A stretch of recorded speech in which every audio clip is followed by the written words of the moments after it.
יש לי סיפור אישי, את רוצה לשמוע? היה לנו חיבוק כזה אבאי.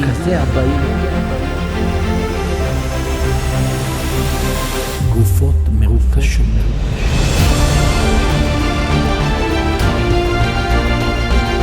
גם אני.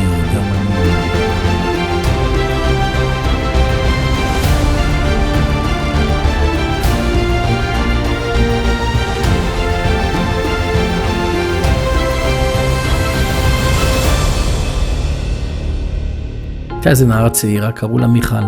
הגיע החופש הגדול, והיא נסעה לבקר את הדודה שלה בצפון. היא עלתה על רכבת, הרכבת הייתה עמוסה.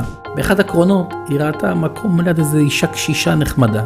היא ישבה לידה, אמרה לה שלום בנימוס, והנערה מיכל הוציאה ספר והתחילה לקרוא. על מה את קוראת ספר? אז היא אמרה לה, אני קוראת על תקופת המחתרות. אורו עיני האישה הזקנה. והיא אמרה לה, מה את קוראת על תקופת המחתרות? היא אמרה לה, כן. אמרה, יש לי סיפור אישי, את רוצה לשמוע? יום אחד, ההורים שלי קראו לנו, ואמרו לנו, תשמעו, הגרמנים נכנסים לכל עיר ועיר, והתחילו לעשות סלקציה, ולקחת אנשים למחנות עבודה. היא אמרה, בזמנו לדון שזה מחנות השמדה.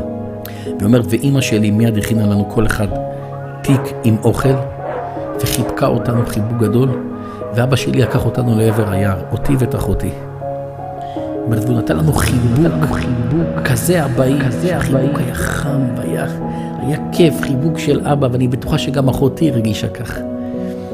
ואז ירדו לו דמעות, הוא אמר לנו, תשמעו, אנחנו לא יודעים מה יהיה, תישארו ביער, עד יעבור זעם, תשמרו על עצמכם.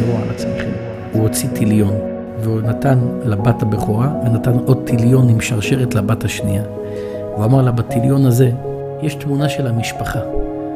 תזכרו שבעזרת השם אנחנו נישאר ביחד. הם אמרו שהם לא שיערו באותם רגעים, שזאת הפעם האחרונה שהם ראו את האמא ואבא שלהם. הם נכנסו ליער. יום למחרת הם רואים שכל העיר שלהם מתאמרת בעשן. הפצצות על העיר שלהם, הם הבינו שהגרמנים נכנסו לעיר ושרפו את כל העיר והורגים וטובחים בכולם. הם ברחו לתוך מעבה היער, ברחו, עצרו, אכלו את הסעודה האחרונה מבית אמא. בתוך כדי שהם אוכלים, פתאום הם מרגישים נשק מכוון כלפיהם.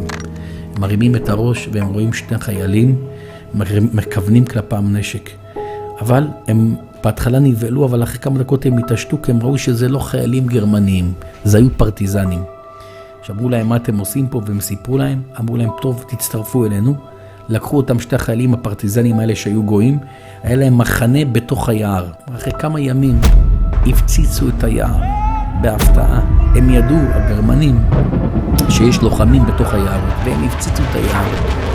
והמחנה הקטן שלנו התנפץ והתרסק לרסיסים. אני ברחתי וצקתי לאחותי תברחי, ונכנסתי לאיזה נקיק בתוך הסלע. אחרי כמה שעות של הפצצות כבדות, יצאתי מהנקיק וראיתי כל הבסיס הרוס, גופות מרופשות, ואת אחותי לא מצאתי. ראיתי פתאום אחד החיילים שניצל, והוא אמר לי, רק אני ואת כנראה ניצלנו, רק אני ואת כנראה פה, בוא איתי ונברח. לא ידעתי מה לעשות. ואז פתחתי את הטיליון, אמרתי, אני חייבת לשאוב כוח. הסתכלתי בטיליון, ראיתי את התמונה של הילדים, של ההורים שלי, של אחותי. לא ידעתי מה לעשות, ללכת, לצאת, לחפש את האחות. התחלתי לצעוק, מה לעשות? אז שמתי את העיניים, אמרתי, הקדוש ברוך הוא, השם יתברך, תן לי כוח, תכוון אותי מה אני צריכה לעשות. ואז היא אומרת, אני רואה, מסתכלת בתמונה, ואני רואה משהו מיוחד. ואז היא מורידה, האישה הזקנה, שרשרת, ומראה לה, מיכל הזאת שישבה לידה את הטיליון. היא אומרת לה, פותחת, היא אומרת לה, מה את רואה פה? היא מסתכלת, היא אומרת לה, אני רואה פה הורים וילדים. ותסתכלי טוב, מה את רואה? אני רואה תמונה של הורים וילדים. ואז היא אומרת לה, תסתכלי טוב, בתמונה יש באותיות קטנות, כתוב, השם אחד ושמו אחד, עם ישראל ינצח, עם ישראל חי וקיים. והיא ראתה את זה, והנערה הזאת קצת התחילה להיות ככה, מבוארת. ככה חשבה, והאישה אומרת לה, את רוצה לשמוע את המשך הסיפור? היא אומרת לה, כן. היא אומרת לה, הלכתי עם החייל הפרטיזני הזה, היא אומרת, והוא ידע שאני יהודיה, ואז הוא אמר לה, מה את חושבת שאני לא יהודי? גם אני יהודי. אבל תקשיבי, אנחנו צריכים להגיע לעיר נמל, ננסה להיכנס לאיזה אונייה, והלכנו ימים ושבועות עד שהגענו לאיזה עיר נמל. הוא אמר לי, תחכי פה במקום מסתור, אני הולך וחוזר. וחזר, אמר לה, יש אונייה שעוד כמה שעות מפליגה למצרים, אנחנו צריכים לעשות הכל, להיכנס לבטן האונייה. קראו לו מושקה. הוא היה חמקמק וזריז, ולקח אותי ואותו, ונכנסנו לבטן האונייה, כאילו בלעה אותנו האדמה. אף אחד לא ראה שנכנסנו. אחרי כמה שבועות של הפלגה, אנחנו שומעים את המלאכים אומרים, אנחנו צריכים לעגון בנמל יפו. בנמל יפו כדי לתדלק. אמרנו, וואי, חסדי השם יתברך, בנמל יפו לא פחות ויותר בארץ ישראל. האונייה עגנה בנמל יפו, ויצאנו מבטן האונייה כמו שנכנסנו, ואף אחד לא ראה אותנו. היא אמרה, מושקה הזה הצטרף למחתרות. את קראת בדיוק הספר על המחתרות, אז זה עורר לי את הזיכרון. הוא הצטרף לאצ"ל, ואני הייתי איתו. ולאחר כמה חודשים התחתנתי איתו. חתונה צנועה, שקטה ופשוטה, והקמנו בית בישראל, וזכיתי להינצל. והגיעה התחנה שלה, והיא אמרה לה, זו, אם הגיעה התחנה שלי, אני חייבת לרדת. הנערה אמרה, וואי, מרוב שהסיפור היה מרתק, וכל כך ריגש אותי, לא שמתי לב, אני גם צריכה לרדת פה. הם ירדו ביחד. ואז הנערה אמרה לה, אני יכולה לשאול אותך שאלה? אמרה לה, כן. אמרה לה, מה את עושה פה? את גרה פה? אמרה לה, אישה, לא, אני לא גרה פה. אז אמרה לה, אז אני יכולה לשאול מה את עושה פה? אמרה לה, כן. לפני 10 שנים הלכתי למוזיאון יד ושם, יש שם מדור חיפוש קרובים. ונתתי את השם שלי ואת הפרטים, איפה גדלתי, איפה הייתי, ואולי יש איזה מישהו מהמכרים שלי שניצל ומחפש אותי. התקשרו אליי היום, ואמרו לי שיש מישהי בצפון, עם פרטים פחות או יותר, עם שם משפחה כמו שלך. ונתנו לי את הכתובת. ואני עכשיו הולכת לראות את האישה הזאת, אם היא באמת קשורה למשפחה שלי.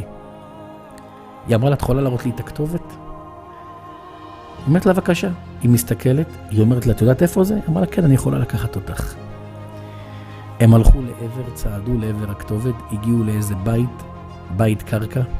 היא דופקת בדלת, פותחת הדודה של הנערה מיכל. מחבקת אותה, מנשקת אותה, כל הילדים, כל האחיינים באים, ואז היא אומרת לדודה, דודה, לכי תקראי לסבתא מתוך החדר. תקראי לסבתא מתוך החדר. ואז היא אומרת לה, למה? היא אומרת לה, אני רוצה שתקראי לה, אני רוצה לראות אותה. הסבתא יוצאת, והעיניים שלה נתקלות בנכדתה, ונתקלות באישה הקשישה הזאת. לקח להם כל אחת ואחת, פחות מכמה שניות בודדות, לצעוק בשם שלה, כל אחת צעקה בשם של אחותה. זאת הייתה אחותה שנעבדה שם ביער בפרטיזנים. התחבקו והתנשקו, ואיזה לילה זה היה. לילה ארוך שבו העלו על נס כל אחת ואחת איך זכתה להינצל ולעלות לארץ ישראל ולהקים דור ישרי מבורך. יהי רצון שכל מה שאמרנו, כל מה שדיברנו, כל מה שסיפרנו, יהיה אצטלה ומלבוש לעילוי נשמתם של 6 המיליונים הקדושים שנעקדו, נטבחו ונרצחו על קידוש השם. שאומר הקדוש ברוך הוא, די לצרות עמך בית ישראל, לא תקום פעמיים צרה, יחיש וישלח לנו את משיח צדקנו, שיבוא ויגאלנו במהרה בימינו, אמן ואמן.